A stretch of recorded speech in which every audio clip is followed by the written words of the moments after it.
오늘 본문의 말씀은 참 아름다운 이야기가 담겨 있는 말씀입니다. 구조적으로도 중요하고 내용적으로도 매우 중요한 말씀이에요. 제가 14장 1절을 읽었죠. 이틀이 지나면 유월절과 무교절이라. 오늘 수요일이죠. 이틀이 지나면 목, 금 지나면 토요일이 안식일이 됩니다. 그때부터 유월절 절기가 시작이 됩니다. 딱 오늘 이야기예요. 대제사장들과 서기관들이 예수를 흉계로 잡아 죽일 방도를 구하고 있습니다. 대제사장들과 서기관들, 지도자들이, 위에 있는 사람들이 음모를 꾸밉니다. 이미 예수를 죽이기로 그들은 결정을 했어요. 언제? 성전에서 예수님께서 한바탕 뒤집어 보셨을 때 정면 충돌하신 거거든요. 그 다음에는 구체적으로 계획을 세웁니다. 그것을 흉계라고 말합니다. 그사 날짜를 선정합니다. 밀란이 날까 하노니 명절에는 말자 하더라. 이 음모가 10절을 보십시오. 여기서는 아래로부터의 음모가 시작이 됩니다. 내부로부터의 음모가 시작이 돼요.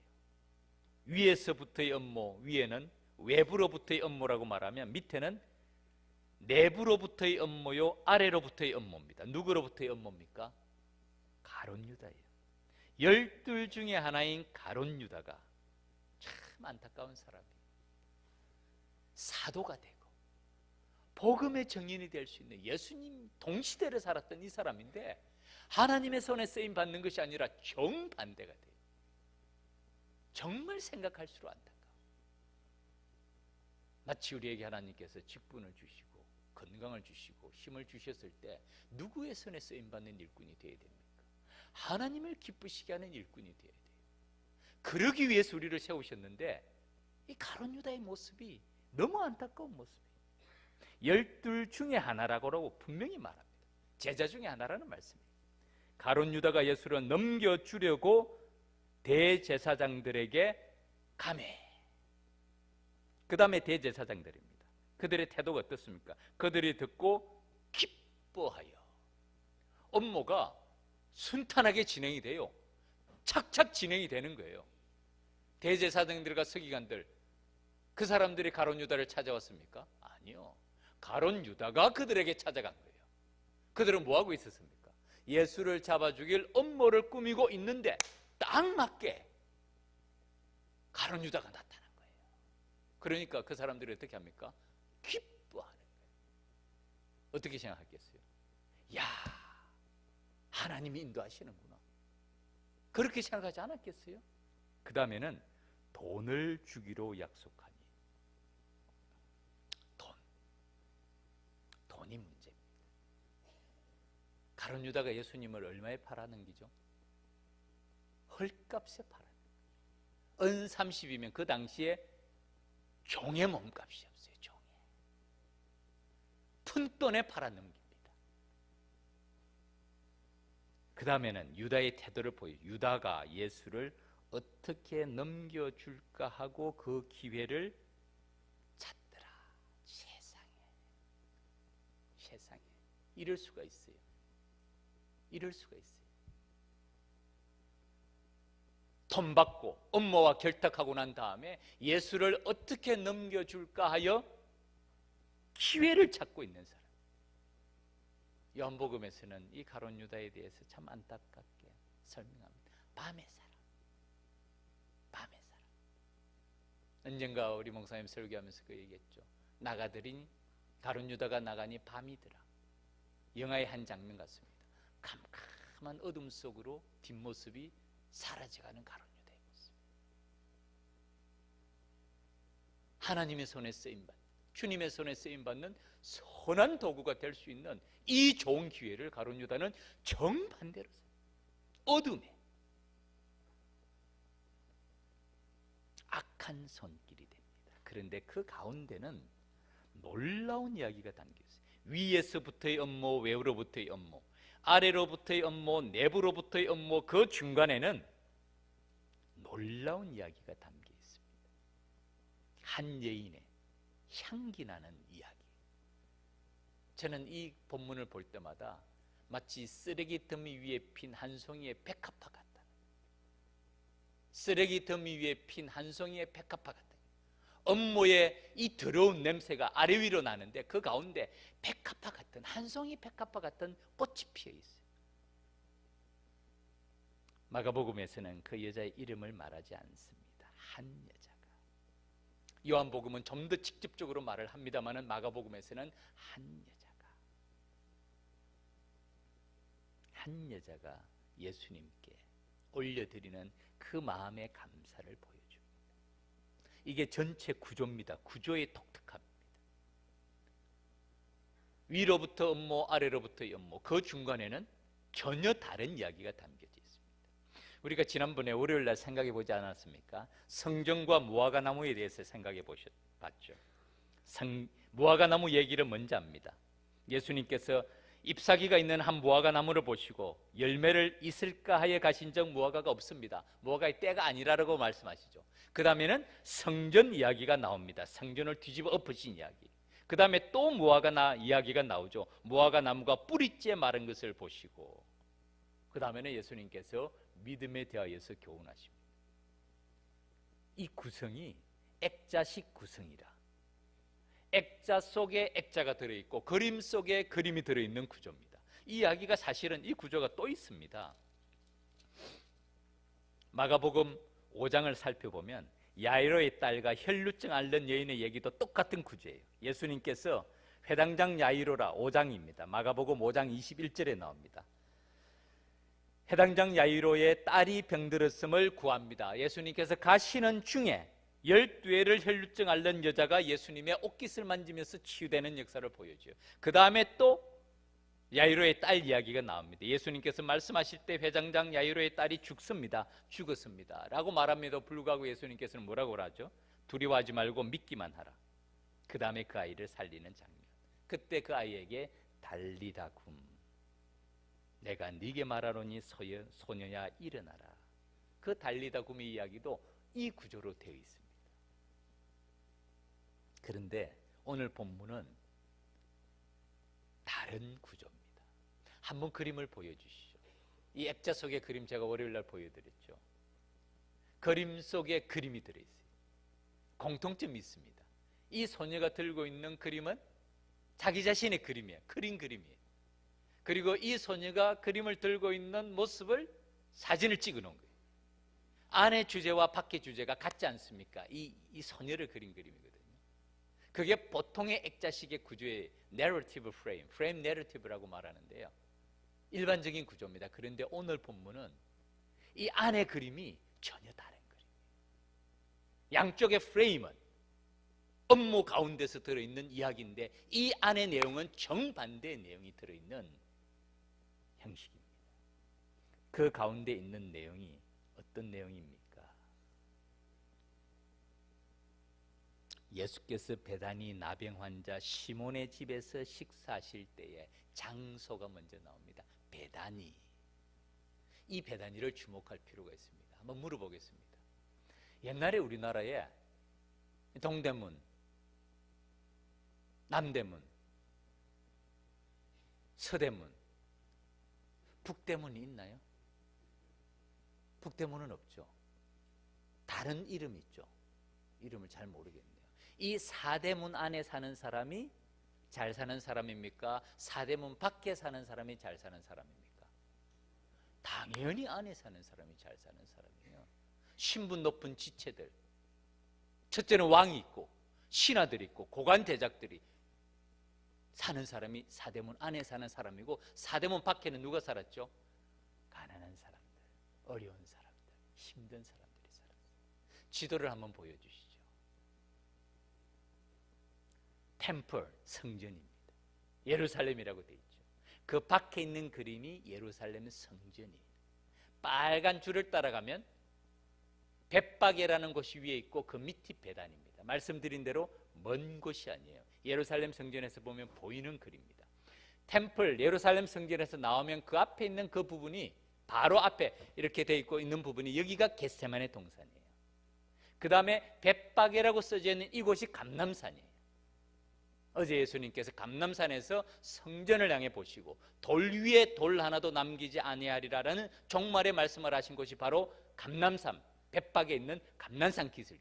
그리고 좀 더 내려오면 베단인데, 이 베단이는요 오늘날로 말하면 음성 나환자촌이라고 봅니다.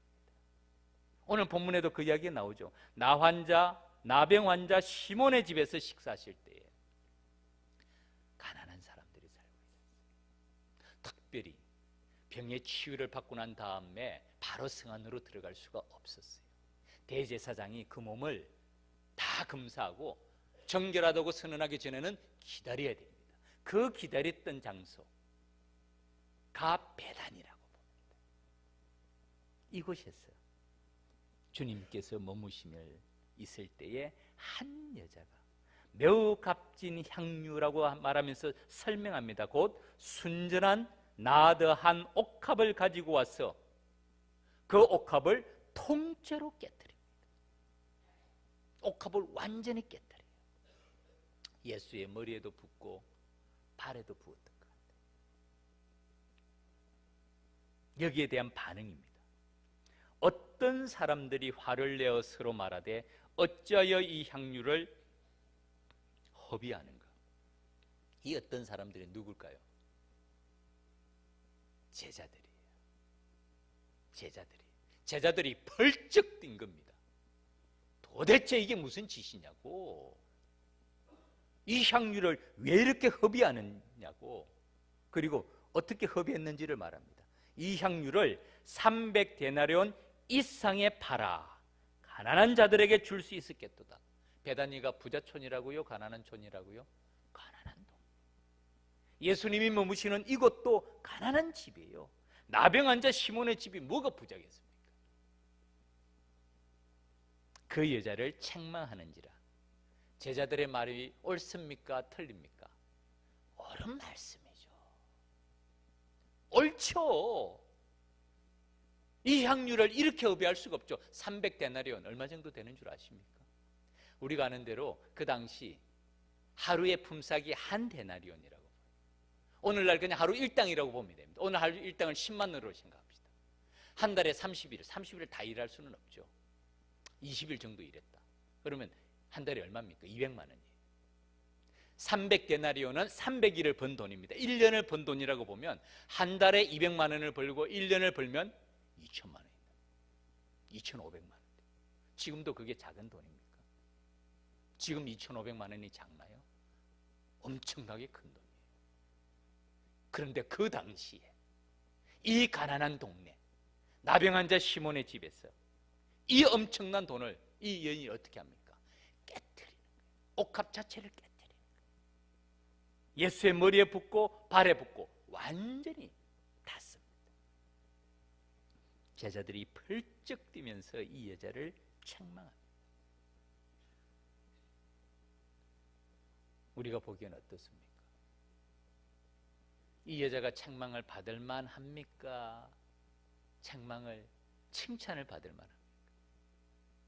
제자들이 보기에는 그 중에서도 핵심 인물이 누구였겠어요?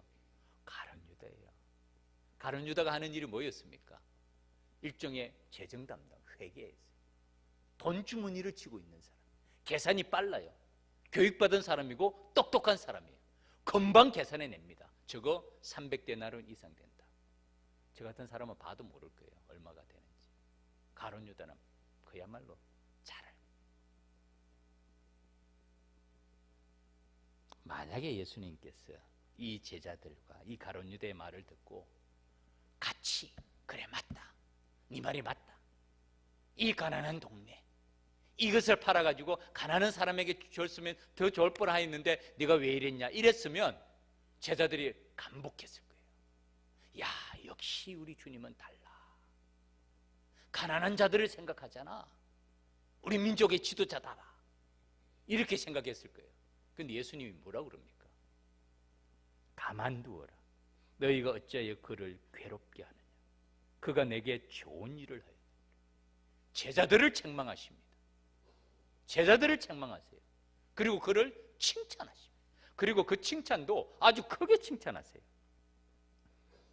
내가 진실로 너에게 이르노니 온 천하에 어디서든지 복음이 전파되는 곳에는 이 여자가 행한 일도 말하여 그를 기억하리라. 이 예수님의 이 칭찬과 이 말씀을 듣고 가룟 유다는 완전히 뚜껑이 열립니다. 가짜라고 생각한 거예요.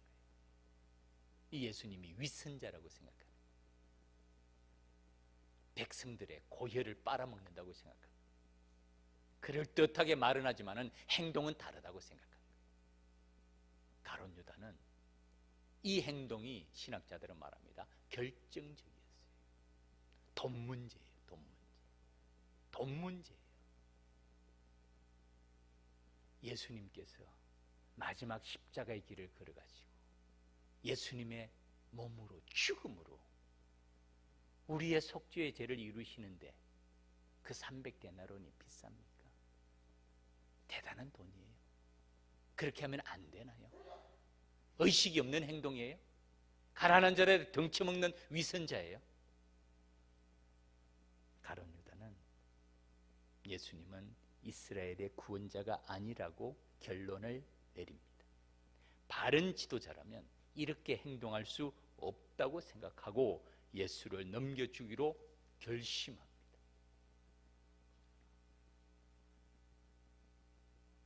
가룟 유다, 하나님의 손에 쓰임받는 선한 도구가 될 뻔한 사람이고 그런 기회를 가진 사람인데 정반대의 길을 걸어요. 사탄의 도구가 됩니다. 자기도 모르게 악한 도구가 돼요. 선한 도구가 될 수 있었음에도 불구하고 완전히 정반대의 길을 걸어가는 사람이 가룟 유다. 대제사장들과 서기관들도 마찬가지죠. 하나님의 선한 일을 할 수 있는 기회가 있음에도 불구하고 그들은 정반대의 행동을 합니다. 참 놀라운 일입니다. 우리에게 주는 교훈이 뭡니까? 사랑하는 믿음의 가족 여러분, 우리도 똑같지 않나요? 우리도 하나님의 손에 쓰임받을 수 있는 선한 도구가 될 수 있습니다. 그런데 정반대로 나도 모르게 사탄의 도구가 될 수 있는 악한 도구가 될 수도 있어요. 어제 제자훈련, 화요 제자훈련을 했습니다. 제3과의 주제가 예수 그리스도를 증거하는 생활입니다. 예수 그리스도를 증거하는 생활. 부활절을 맞이해서 복음의 증인이 되는 전도에 관한 말씀이에요. 하나님의 손에 쓰임받는 도구가 되어야 된다는 말씀인데 그 가운데 제가 지난 주일날 소개한 말씀인데 무디의 글이 있습니다. 누가 벙어리인가? 당신은 하나님의 자녀 가운데 벙어리가 많다는 사실을 생각해 본 적이 있는가? 교회는 그러한 자들로 가득 차 있다. 그들은 그리스도를 증거한다. 증거하지 못한다. 그 다음에 그들이 하는 일은 정치, 경제, 사회, 문화, 교육, 군사에 대해서는 곧잘 이야기하지만 하나님의 아들에 대하여서는 벙어리다. 하나님의 손에 쓰임받는 선한 도구가 되어야 되고 그래서 예수 그리스도를 증거하는 생활이 되어야 되는데 벙어리라는 거예요. 그리고 정반대의 일에 쓰임받게 될 수도 있다는 것을 말씀하고 있죠. 시카고에 있을 때 한 교회 얘기를 제가 같이 나누었습니다. 그 교회 목사님이 저한테 와서 그런 얘기를 하더라고요. 성도들이 자기를 보고 사랑이 없다고 얘기한다고. 참 통탄해하면서 자기 보고 사랑이 없대요. 자기가 어떤 마음으로 사역하고 있는지, 어떤 상황에서 사역하고 있는지 성도들은 모른다는 거예요. 그리고 자기를 보고 사랑이 없다고 말하면서 자기를 비난한다면서 통탄하면서 저한테 얘기를 하더라고요. 나중에 그 교회가 성장을 하니까 그 얘기는 싹 사라집니다. 무슨 뜻인 줄 아세요? 어저께도 그 얘기했습니다. 자기 기준으로 자기 마음에 안 든다는 겁니다. 자기 기준을 가지고 자기 마음에 안 든다는 것이 사랑으로 다른 사람을 판단합니까? 어저께 그런 얘기했어요. 다른 사람을 보고 사랑이 없다고 말하는 그 사람이 정말 사랑이 없는 행동이에요. 그렇지 않나요? 다른 사람을 보고 사랑이 없다고 판단하고 비난하는 그 사람이 사랑이 없는 거예요. 진짜 사랑의 사람은 어떻게 합니까? 선한 도구가 되어야 됩니다. 다른 사람의 허물을 덮어주고, 사랑은 무엇이라고요? 이웃에게 악을 행하지 않는 거지. 다른 사람을 보고 사랑이 없다고 비난하는 그 사람이 사랑이 없는 거예요. 어떻게 사랑을 가지고 다른 사람을 비난하는 도구로 삼을 수가 있어요? 사랑이 뭡니까? 다른 사람의 허물을 덮어주는 거예요. 다른 사람에게 악을 행하지 않는 겁니다. 자신도 모르게 악한 도구가 되는, 사랑을 가지고 자신도 모르게 악한 도구가 되는, 하나님의 손에 쓰임받는 선한 도구가 된다는 것은 작은 일에서부터 출발합니다. 가룟 유다처럼 예수님을 팔아 넘기는 일이 아니라, 대제사장들과 서기관처럼 예수를 흉계로 잡아주길 방도를 구할 때만 악한 도구가 아니라, 우리 삶 가운데서 작은 일 가운데서도 우리가 선한 도구가 되는지 악한 도구가 되는지를 보여줍니다. 말씀을 맺겠습니다. 이 구조, 이 내용, 전 정말 이 본문을 좋아. 이 사순절 기간, 고난주간 기간마다 정말 전 이 본문을 대할 때마다 가슴이 뭉클해요. 쓰레기 더미 위에 핀 한 송이 백합화예요. 음모와 음모가 만나는 두 곳에서 한 여인의 순수한 마음, 깨끗한 마음이, 사심 없는 마음이, 이 여인이 그 향유를 예수님의 머리에 붓고 발에 부었을 때 자기가 예수님의 장례를 준비하는 일이라는 것을 알았을까요? 천만에.